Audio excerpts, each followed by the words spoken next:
নমস্কার। এখন আমরা আছি পাথর প্রতিমাদের দুর্গা গোবিন্দপুরে।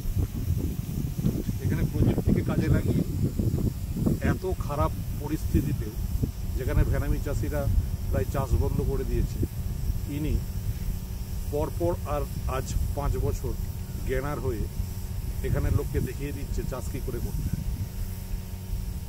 এই যে 2000 এরিয়াটা দেখতে পাচ্ছেন, এই 2000 এরিয়াতে কেবলমাত্র টেকনোলজিকে কাজে লাগিয়ে ইনি চাষ করে 9 টন ফার্স্ট কালচারে হারভেস্ট করেছেন। পার্সেল হারভেস্ট করেছেন ধাপে ধাপে। হাইয়েস্ট মাছ 39 গ্রাম ইনি হারভেস্ট করেছেন। এটা চলছে সেকেন্ড কালচার। এই সেকেন্ড কালচারেও ইনি এদের 4 লক্ষ স্টক করেছেন এবং আজকে মাছ প্রায় 10 গ্রাম। আপনাদেরকে আমরা যেহেতু কোনো ফিডিং হয়েছে এই জন্য মাছটা দেখাতে পারছি না, তো এতে 10 গ্রামের মাছ আছে, 4 লক্ষ স্টক আছে।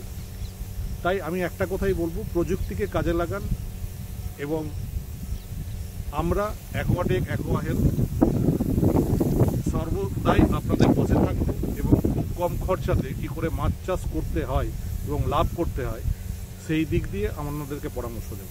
নমস্কার।